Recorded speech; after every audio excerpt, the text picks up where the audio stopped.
All right, let's get into this. Okay, this one's a kind of an interesting one. Getting into the occult stuff. All right, so Maria Orsic. Maria Orsic was also known as Maria Orsic. Yeah, I guess that's how you'd say it. I'm going to probably butcher some German words in here, so you'll have to bear with me. Was a famous medium who became a leader of the Vril Geschwellerschaft. She was born in Vienna, Austria. Her father was a Croatian immigrant from Zagreb. Her mother was from Vienna.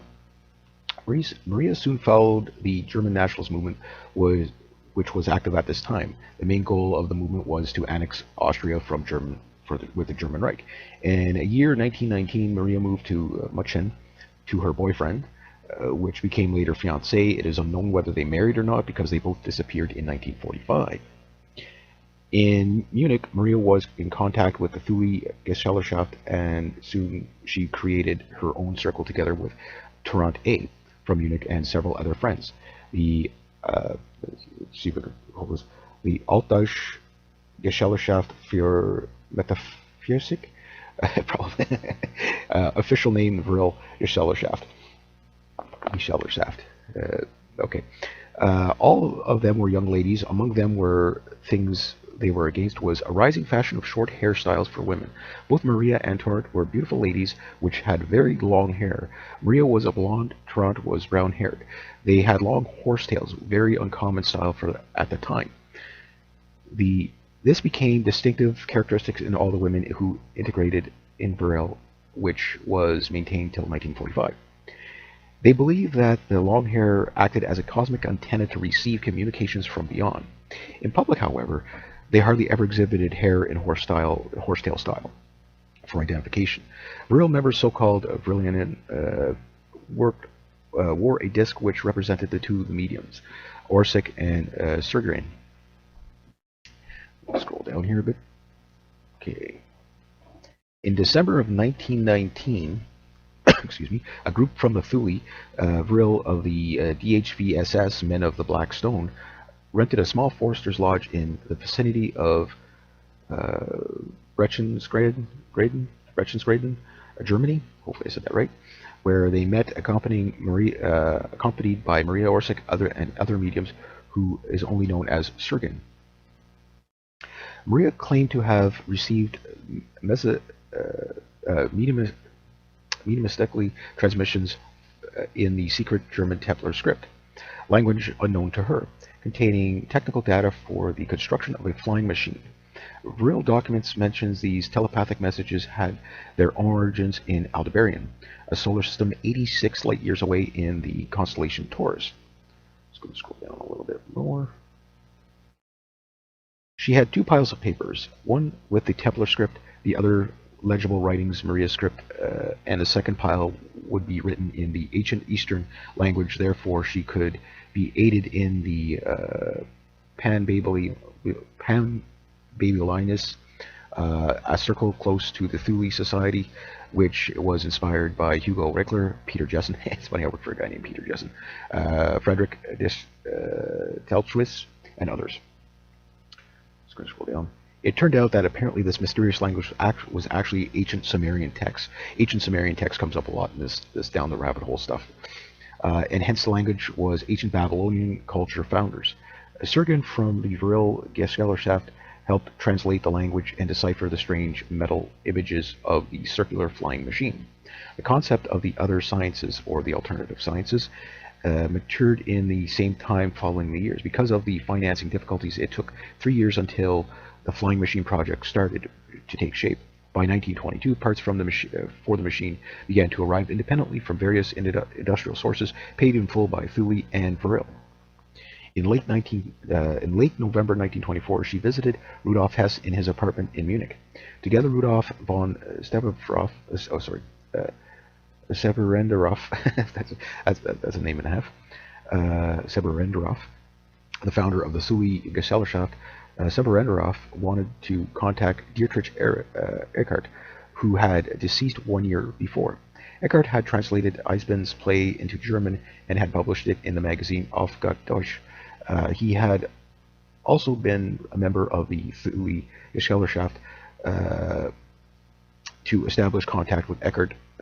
Severenderoff and the Thuleists. Among Ernest Schultz Strauss joined hands around a black draped table. Kohlberg in 1940. Hess found Hess found unnerving to watch Maria Orsic's eyeballs roll back, only showing the whites, and her to see her slumped backwards in her chair, mouth gaping. However, Severandarov smiled in satisfaction as a voice of Eckert started to come out of the medium. Eckert announced that he was obligated to let someone else come through with an important message. A weird voice identified itself as the Sumi, dweller of a distant world of which orbits the Aldebaran star in the constellation you call Taurus the Bull. Hess and the Strauss blinked at each other in utter surprise. According to the voice, the Summer were a humanoid race who had briefly colonized Earth 500 million years ago. The ruins of ancient Larza, Shurpak, and Nirpur in Iraq had been built by them. They also, those of them who survived the Great Flood, euthanatism, the deluge of Noah's Ark, if I said the other word right, but the deluge of Noah's Ark, had become the ancient ancestors of the Aryan race. Sebastianov remained skeptical and asked for proof. While Maria was still in a trance, she scribbled several lines of queer-looking marks. Those marks turned out to be ancient Sumerian characteristics, a language of the founders of the oldest Babylonian culture. In December 1943, Maria attended with Sergen a meeting held by the Vril at a seaside resort in Kohlberg. The main purpose of the meeting was to deal with the Aldebaran project. The Vril mediums had received precise information regarding the habitable planets around the Aldebaran, and they were willing to plan a trip there. The project was discussed again the 22nd January 1944 in a meeting between Hitler, Himmler, and Dr. W. Sherman, scientist and professor in the Technical University of Munich, and Colonel Navarro Gesellschaft. It was decided that the Vril 7 Jaeger would be sent through the Dimensions channel independent of the speed of light to Aldebaran. According to our Rattenhoff writer, first test flight in the Dimensions channel took place in late 1944. The test flights among the ended in disaster after the flight of Vril 7 looked as if it had been flying for hundreds of years. In outer skin looked aged and had suffered damage in several places. Maria Orsic disappeared in 1945. The 11th of March 1945, internal documents of the Vril Gesellschaft was sent to all its members. A letter written by Maria Orsic. The letter ends, Niemand belt hier. Noon is staying here. This was the last announcement from the Vril, and since then Noon heard again from Maria and the rest of the members. It's speculated they escaped to Aldebaran. Okay. One of the things about this little story here is that this lady was, I guess, like a medium, an oracle, whatever, that type of thing, and that they wanted to build these UFOs for peaceful purposes only, like basically travel, that type of thing. But however, it would be later, if the Germans did get this technology, it would be later used as in military stuff. Now, this comes up to Antarctica again, or Antarctica comes up again in this, where they believed what ended up happening is that in 1945, when they started, heading things out, because they knew the Germans had a good idea that they were going to lose the war, they did expeditions to Antarctica. They started them a little bit earlier, I think in 1943. You'll have to look at the years that they started sending stuff to Antarctica. And they believe that that's where the technology, because they didn't want to lose that technology. And there was also reported of underground caverns that somehow they were able to find where they put these secret underground Nazi bases, and they were basically, you got to them via submarine, and they were a long way in, like they're like a couple of 100 kilometers or a couple of 100 miles under the sea ice, and they would use the U-boats to basically go in there, and it would take them forever to get in there. But when they would come out, they would come out at the so-called hollow Earth type of thing. So whether you believe that or not, that's up to you. I'm sure the flat earthers and the hollow Earth will argue about that one. But we do know by the KGB documents, although there's no proof of these UFOs ever existing, all the pictures are pretty much, they're not real pictures, but the text does exist. And the KGB said that they had found in 1946, when Admiral Byrd went down to Antarctica, this is what they were going down to deal with, was to get the remaining of those, well, to get the technology, and that they had found one of these machines, but it was gutted. Like, it was basically, they didn't know what it was at first. They thought it was some sort of, like a communication tower or something, like just a radar antenna, the sphere part of the old radar antennas, that it was just upside down. And then, but when they went on top, they found hatches. They looked in, and it was like a cockpit in there, and the window was busted out and that type of thing. And apparently, reportedly, they took the machine, I guess, but it was gutted. So whatever the technology was in that machine, that's what the Admiral Byrd was trying to, and the Russians were trying to get. That said, there was also, the Russians had said that when Admiral Byrd went down there was a big air battle that ensued between UFOs and basically, I guess, P-51s or whatever, and they got their asses kicked big time. They lost a couple of ships and a lot of aircraft or whatever. That these saucer-like objects came out of, basically came out of the ground, which were the Nazi UFOs, and then these other ones came out from under the ocean, and they were, I guess, the Aldebarans. Is the way the rumor goes. Again, no proof of this, but this is the fantastic story, right? But the KGB did release that's what it was, but they also released years later that they had found Nazi bases, secret bases. So all the other stuff surrounding around it, again, who knows where the origins of these stories really started, but that's the rumors. And we know that there's a lot of weird stuff going on in Antarctica right now. That's kind of a little bit of a curiosity for me right at the moment. And there's a few things, I have a few videos that came out now. The first in this kind of Antarctica stuff that I did is what's going on in Antarctica. Now, yes, I'll repeat, yes, but all at the making of this video still live. Who knows what 2017 will hold with people like that. I'm pretty sure the Queen might drop dead anytime soon with her. She's apparently got a cold, so don't be surprised if the Queen drops dead. That type of thing, and all kinds of other celebrities. And I'm wondering with this mass die-off of celebrities in 2016, and God knows how many we're going to lose in 2017. Now, most of these are baby boomers, but not all of them. A lot of them are like only, well, I guess they'd be like the last generation of baby boomer, like in their 50s. Like George Michael was only 50-something. I'm not saying he's going to Aldebaran, but you get the idea, like a guy that old, that's not very old. But the ones, 60, 70, 80, yeah, I expect them to kick off. But even 60 is kind of young for people to be just dropping dead like flies. But there does seem to be a lot of that. Could that be what it is? Because this comes at the same time when you have all, especially between 2015 and 2016, you have all this peculiar stuff happening in Antarctica, all these people visiting there. The Ark of Gabriel comes up, whether that's real or not. Again, another fantastic story that we can't substantiate, but just keeping it real. Like, I'm not saying everything here is absolute truth. I never do stuff like that, because it's like, I can't prove it to you that it is. But these stories, they coincide with the actions of all these world elites going to Antarctica. The big accident in Mecca where 4,000 people died, apparently in a stampede, and then a crane collapsed. And there was also lightning striking that I believe knocked over the crane. There's a photo of it. And remember when the 112th Pope Francis, who has been the most peculiar Pope of all, the day he took power, lightning struck the Vatican?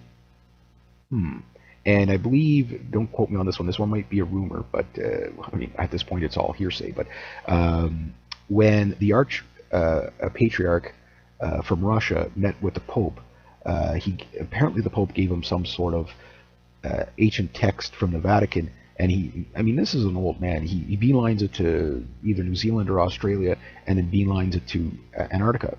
And apparently on the day of his arrival, once again, lightning strikes that little chapel, the only chapel, the only church in Antarctica. So, these are kind of what the people think it is. Also, too, with the Russians sending a warship to Saudi Arabia to be able to pick up the Ark of Gabriel, if it exists. This thing apparently kills people with plasma charges, so some sort of a weapon. And then, of course, Buzz Aldrin comes out after he falls sick. He didn't die, but apparently, whether this was a real tweet or not, I don't know if anybody's seen it. If you did see it, let us know. Was it a, did he come out and say with Buzz Aldrin? Buzz Aldrin, if you follow him back, you can see him several times in interviews telling you that yes, when I went to space, I saw aliens. He doesn't put it in plain language. He just says, well, there's something, I can't describe it. I don't know what it is, but it definitely wasn't a part of our ship. It wasn't a part of this. It wasn't part of that. So he won't come out and say it directly. But he's telling you, basically, if you're reading between the lines, he's telling you, yes, we're not alone. And when he went down there after he fell ill, one of the things that he was reported to have tweeted, again not substantiated, apparently the tweet disappeared soon after he fell ill, that what he saw down there was complete evil and, we were all in danger. Now this also coincides with last year or the year before of this French astronaut. She kind of took a big flip out, and she was like, oh my God, I must warn humanity type of thing. That type of thing, that she knew something. And then of course there's these mysterious scientists from Antarctica that come back terrified and can't talk about anything, and just a lack of reporting from Antarctica. So the suspicion is there. Conspiracy theories will grow, but this lady Marisa Orsic did exist, and there have been reports of her cloning and stuff like that. You would call her Hitler's oracle or whatever. There seems to be some people try to link Aleister Crowley's, the Satanist, that guy, and to the, which is, an occultist. The occult is pretty big. It encumbers a lot of things. But that's what the people were into in 1945, and I guess in the 1920s. They were big occultists back then, particularly the Nazis. They were huge occultists.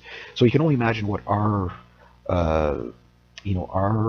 world leaders are into in this day and age. And considering that almost all of them are either Freemasons or Skulls and Bones or part of this order, part of that order, whatever, it's not what we believe, it's what they believe. So if these people believe that they have some sort of technology or a weapon, what would they use it for, and why now? One of the things of the Ark of Gabriel is that it is said to be only to be moved at the end times. So we also have Nirabu. I know people they hound me on that. There is, there's people that pronounce it differently. The common one is Nirabu, but it is what it is. I have to put that out there because it doesn't matter which one I say. Someone's going to bash me anyway. You can't win with these things, no matter which way you go. But at the end of the day, remember, there's a lot of conflicting information out there too. So some people say, no, it's exactly this. No, it's exactly that. But with Nirabu, it's a possibility that planet, until they call it that, it does exist. There does seem to be some big celestial giant outside at the, out past Neptune that is, might explain the tilt of our solar system, that type of thing. And we also know that in 2012, 2014, or maybe it was 2011, I can't remember what year it was, that Saturn and Jupiter are higher, their orbits are higher, or did the Earth tilt? I will be doing a video on basically tilted Earth. The rumor right now is that the Earth is actually 405 miles off its magnetic pole, which explains a lot of the weird, the rise in volcanoes.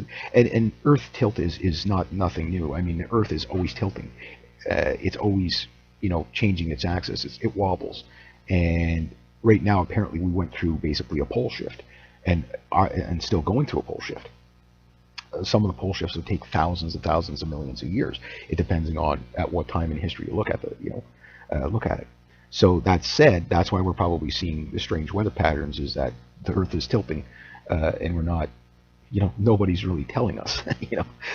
Why they wouldn't tell us, I don't know. But like anything, these things are always wrapped in. There's only two explanations why they don't tell us this stuff. Number one, there's something they know that they don't want us to know, because what they call the Titanic rules. Basically, the elites get into the lifeboats or spaceships or whatever, and they head out to safety and leave everybody as cattle stock in to go to the bottom. they stay in the boat and they go to the bottom, right? It's like the Titanic. The poor people, 1,500 of them go down because the rich people got into the boats first when they decided to get into the boats at the last minute. Most of the lifeboats had nobody in it. So that's the way these world elites think anyway. They're really a bunch of cutthroat bastards. But there's that explanation, and then the second explanation is there's nothing. Like, it's all made up. It's all fake. It's all that type of thing. That's why I never come out and say, this is real or this is not real, because I can't tell you it's real if I don't know. But nobody can really prove that it's not real. So we know there are some truths in this. For a fact, we know this lady existed. We know the Thule Society, the Vril Society, and the Vril, they refer to it as an energy of some sort that basically powers the ship. Also, it can do all kinds of things for you, such as if you take it, you basically, like, you age to a certain age, and then you take it and you'll revert back to, say, like the age 29. Let's say you're like 59. Well, you take it and you'll stay there for like 1,000 years. So that's the kind of the stuff around it. And there are people around that practice this stuff, I guess. Still, you have cults of all types. There's Maria Orsic lookalikes out there. There's she's definitely got a fan base. There's no doubt about that. Some of the world elites are, like I say, linked, to Maria Orsic, in the sense that, they say, oh, this is a reincarnation of, that type of thing. You had it, like I say, with the Aleister Crowley group and stuff like that, where, the girl, I can't remember the name of the girl, but she's like claimed to be the reincarnation of, that type of thing. That said, judging from the pictures, she looked like she was quite the gorgeous young lady. And where did they really go? Well, 1945, 1946. Here's what we do know. We do know Operation Paperclip, which basically you had the Nuremberg trials going on, and they executed SS officers and stuff like that, and they, prosecuted them and stuff like that. And there was the big Nazi hunt, which still goes on today. And anybody, it's funny, depending on who it is. Like, for example, here in Canada, last year they got the guy, he was like 96 years old, as a Nazi war criminal. He was a bookkeeper for Auschwitz or something like that, or one of the concentration camps, and they prosecuted him. However, George Soros, who actually worked for the Nazis and openly collected property from the Jews on behalf of the Nazis, as a Jew himself, has all these societies, and we know how much of a monster that guy is. All these this philanthropist, wherever his money goes, death and destruction follows. And if you don't know who George Soros is, I mean, if there's one of the New World Order people, whatever you want to refer to the New World Order as, is, corrupt elites, lizard people, I don't care. Like, to me, it's like they're all doing bad things. This whole group of people do bad things, and they seem to be running in like a cult. You have Pizzagate out there right now, which the mainstream media is out there telling you that Pizzagate does not exist. It's a complete false. But much like this story here, they don't offer any proof to debunk it. You know what I mean? They just, they defend it, but they debunk it. There's only two explanations for that. Number one explanation is the people that are running Pizzagate, donate to these channels and are involved, big time, and people in the media are probably involved with this thing too. But they donate to these big media corporations. Therefore, they can dictate, run our narrative, that type of thing. The second one is that, again, and this one just goes from bad to worse, that it is real, which I believe it is real. It needs to be investigated. That there are so many elites involved that it would just completely destroy the entire system, which, good riddance. Even if it would be painful for all of us, I think it would be better for humanity in the long run. But those people, I believe they do it for satanic reasons. That type of thing. So, a lot of the stuff, there's a gray line, a very thin gray line, ranging from one occult group to another occult group, it seems. Some do sacrifices, some do, UFO worship and that. But from what I've understood about this lady, she didn't sound like she was a violent lady or a hateful lady or like that. Just worst probably a con artist. They probably made that's probably how they made their money. I mean, you had gypsies that did this with tarot card readings and stuff like that, and there was a whole bunch of tricks and tips and tricks that they used to do back then to swindle people out of money. Especially in the 1920s, 1930s, those would have been pretty tough times. So somebody who would claim to be a fortune teller or something like that, they could make money off it. And they would have little tricks and stuff like that. So claim to have no knowledge of ancient Sumerian text. Meanwhile, have books and books upon books upon it, in a secret layer somewhere. That type of thing. So they would know everything would be basically pre-rehearsed. So in other words, it would be a con artist. And if they had more than one in the group, they could do other things. You see this with seance and stuff like that, where you have all kinds of con artists there. So maybe she was just a con artist. That would be the simple explanation. Now, just to go down the rabbit hole, why not? Because it's a lot more fun that way. Con art is kind of boring and generic, because you knew there was a lot of con artists back in the 1920s, 1930s. Why? Because there's still a lot of con artists today. They just changed form. You don't get so many street con artists now. Now they're, they swindle you out of, like land shares and stuff like that. We call them central bankers now. But anyway, that said, one of the things that could be interesting is, what if she was the real deal? Ooh. Wouldn't that be cool? Now, UFO technology. I guess this is kind of where I'll wrap it up, is that UFO technology. Well, what we're really talking about, if we're talking about flying saucers and things that can move extremely fast, and some of these so-called Nazi UFOs were reported to hit up to the speed of light. I don't know about that, but the technology to make something hover, magnetic levitation, you have all kinds of levitations, the levitation of the arcs, that type of thing. That science has been proven. Magnetic levitation is really just a beginning. People are starting to beginning how to understand how magnetic fields work, and this can also bring in things like HARP. HARP would, if you could charge up the field, the atmosphere, you could possibly get these machines to fly. One thing I would look for, and I haven't done it, but if you're one of these UFO hunters, is every time HARP goes active, look for UFOs. That'll tell you how they're doing it. In other words, this goes back to Nikola Tesla, with Nikola Tesla's UFO technology and stuff like that. And Nikola Tesla, he was basically kind of like a closet occultist in some ways. He was a very brilliant man, there's no doubt about that. But he believed that he got most of his designs and technologies from, aliens. He didn't think he thought of it himself. He thought he got it in dreams. And it was, I think, the same week he died, the Philadelphia experiment was basically had happened, if you don't know about the Philadelphia experiment. And the thing is about that is, if Tesla's technology, what he wanted to have was pretty much free energy and 0 point energy for everybody, right? So that, it would be a complete blessing for humanity in a sense. But the problem is like anything, we have militaries around the world that always turn everything into a weapon. It's like these idiots that work for DARPA thinking that they're going to better humanity. No, you're working for that. You're not working to make, to save lives. And they always tell themselves that. No, you're working there because the military needs weapons. That type of thing. If it's a product that can actually save a life, sure, as long as it can kill stuff first. That's the way the militaries always work. So, like Maria Orsic, with the UFO technology, giving that to the Nazis, she wanted it only for peaceful purposes, but obviously the Nazis in the midst, would have built it to, definitely to have it as secret Nazi weapons. And if you look at all the Nazi weapons, there are some Nazi scientists that said that the stuff that they came up with, they got from ancient alien technology, flying Vermanas and stuff like that come in, and there's just so many directions we can go with this stuff. But I think the interesting part is that it's a fascinating story. It's fascinating to look into, and how it still kind of holds relevance today because of the strange world that we live in. And I do believe 2017 is going to be the most strangest year that I've ever existed, let alone probably everybody listening to my voice. It's already starting off strange. 2016 was bizarre, but I think we haven't seen anything yet.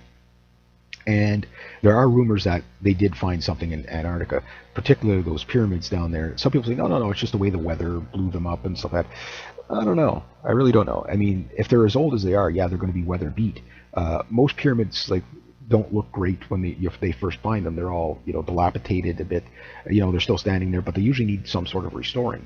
And if they've been there for 500 million years. As an ancient, maybe these are the Atlanteans or whatever, or the Aldebarans or whoever they would be. If they were here 500 million years ago, there are, basically, so, religions around the world that talk about, ancient space battles and stuff like that.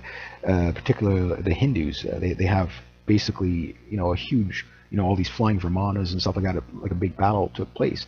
And they also talk about a battle that took place 10,000 years before Egypt was built. And, like all when Plato was talking, about Atlantis, when the guy said, yeah, there's a story, an ancient story of the ancient Egyptians basically fighting this kind of alien race 10,000 years earlier. They believed those were the Atlanteans. And the story of Atlantis, well, that comes in. Some people think Atlantis slipped into Antarctica. And then, of course, you've got that map from the 1500s from the Ottoman Empire that shows Antarctica without any ice on it. Remember, although people think global warming is a new phenomenon or whatever, back in the 1500s, we had mini ice ages, but we also had, really kind of warm times as well, which could have, there could have been. I think under the ice there is probably, artifacts of lost,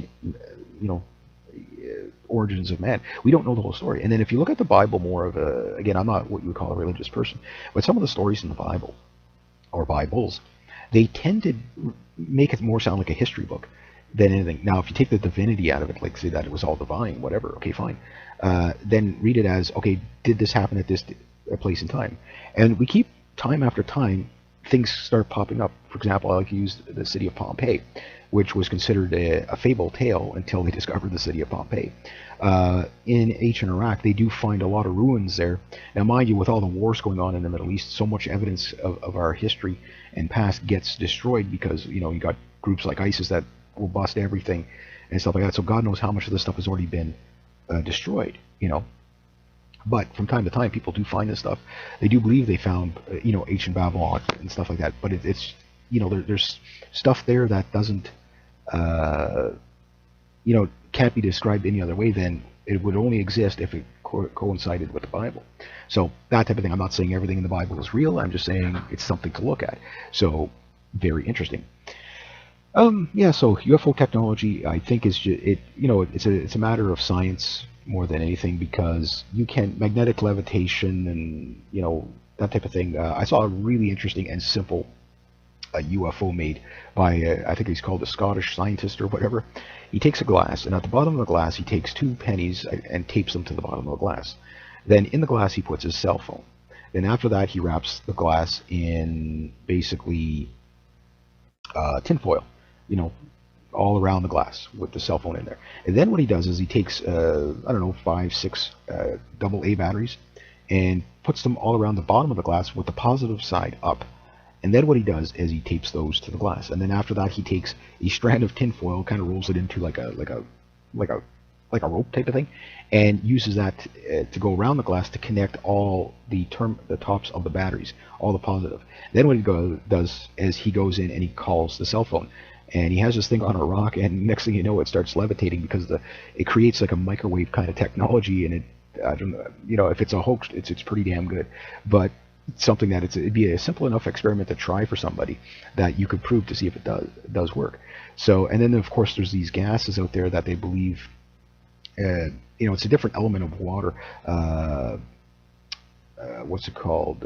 It's a new element, 155. It starts with a U something. It's radioactive, of course, but they believe they make a reactive generator out of that, and that's what gives you the gases off that is what creates your field coil. That creates your basically levitation, that type of thing. So yeah, you can use you can research magnetic levitation, or what else could you research? Anti-gravity, yeah, anti-gravity, and there's a lot of ways to get there. I think the black budget projects of, say, like the F-35 and all that and all these missing trillions and trillions of dollars from the U.S. government, let alone other governments, I think that's what it goes into, is that type of stuff. So, and I remember one general saying not that long ago, I forget which one of the prominent generals under Obama said, "Don't worry about the UFOs, they're ours." you know, so again, so if we go back to the time of the Nazis, maybe yeah, they did get a heads up on this. So I don't know. I don't know. Was this girl the real deal or not? Only time will tell. But the thing right now is all the stuff going to Antarctica. It seems like everybody's heavily invested in there this year, last year. Well, we'll see what they do this year. But when you have the main patriarchy Kirill meet with Pope Francis, the first meeting of these two religions in about 1,000 years. Um, it does kind of raise some questions, particularly if these people are following some sort of ancient manual or the Bible or whatever. And you have basically three religions involved right now in Antarctica. You have the Orthodox Church down there. You've got Christianity down there. And if the Ark of Gabriel's gone down there, if the Russians brought that thing down there, if that even exists, well, now you have Islam down there. So something I've always said about all the, basically Abrahamic faiths, that all the books were meant to be used together. That they're not separate religions. They're just different accounts of the same kind of things going on. But it's, from another person's view. So they believe their view is right. The other group believes their view is right. The other group believes their view is right. But at the end of the day, they're all talking about the same incident. So that type of thing. So I don't know where to really leave this, because this is one of those really fascinating ones. But I guess I'll leave it at that. So you guys tell me what you think. Again, for me, I would need to see the proof myself to say it's true. But like anybody. But that said, it's kind of like not everybody can just hop a ride to Antarctica now, can they?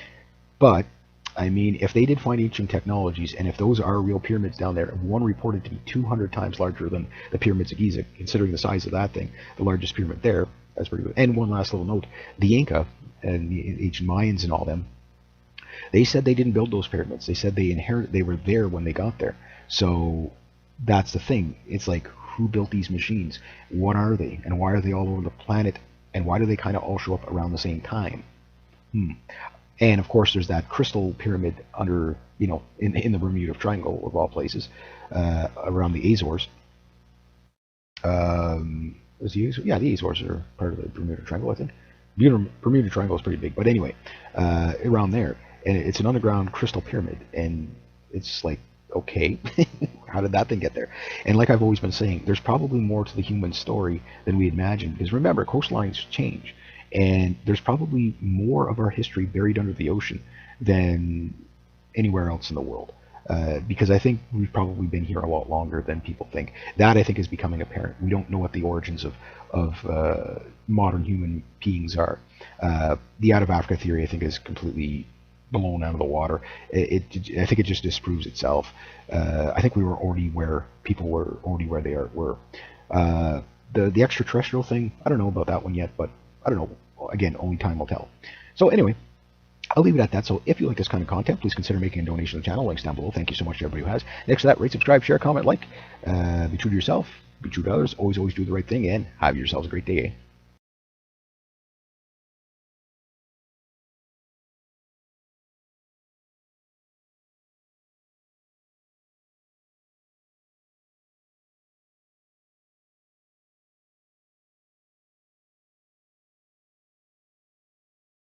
G'day, hi, and welcome.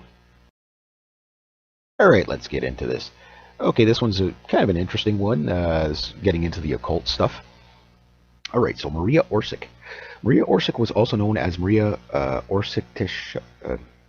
Yeah, I guess that's how you'd say it. I'm going to probably butcher some German words in here, so you'll have to bear with me. Was a famous medium who became a leader of the Vril Geschwellerschaft. She was born in Vienna, Austria. Her father was a Croatian immigrant from Zagreb. Her mother was from Vienna.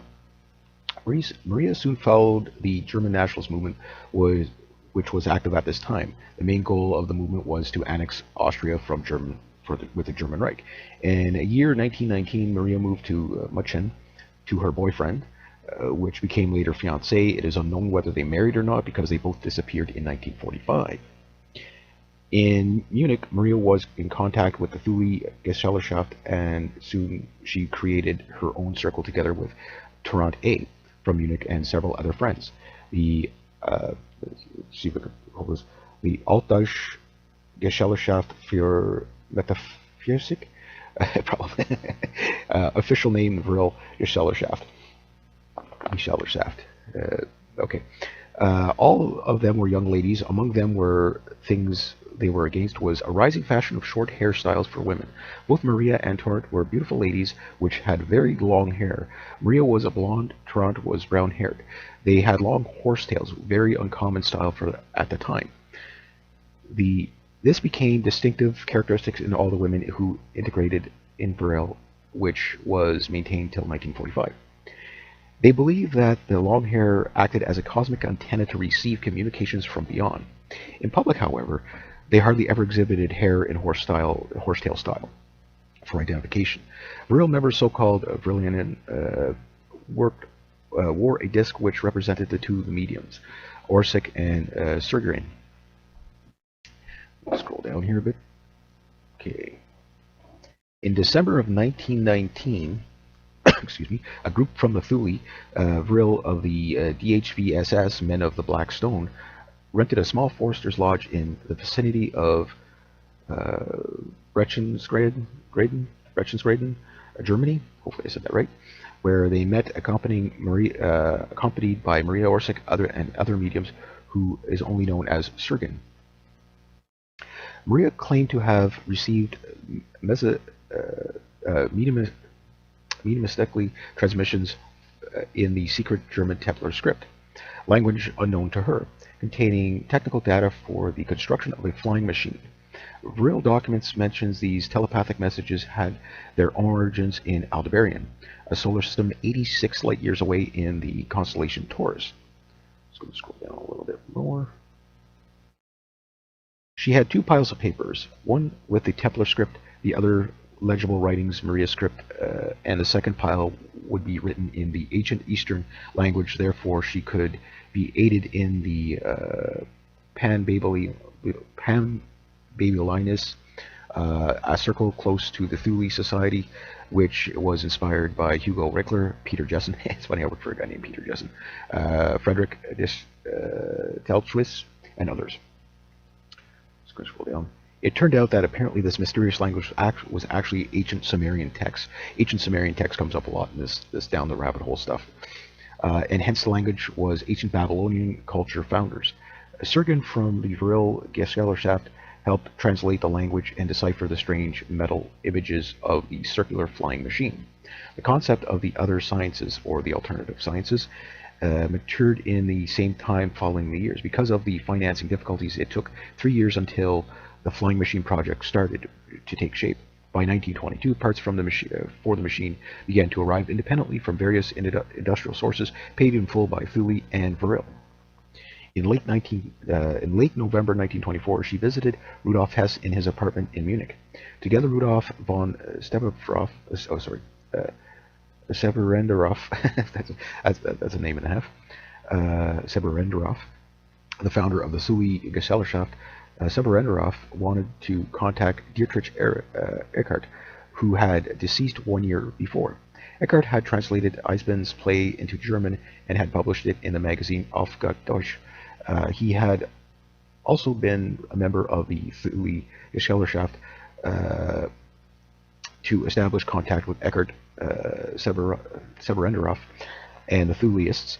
Among Ernest Schultz Strauss joined hands around a black draped table. Kohlberg in 1940. Hess found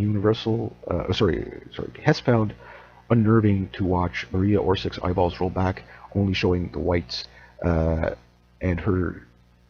to see her slumped backwards in her chair, mouth gaping. However, Severenderhoff smiled in satisfaction as a voice of Eckart started to come out of the medium. Eckart announced that he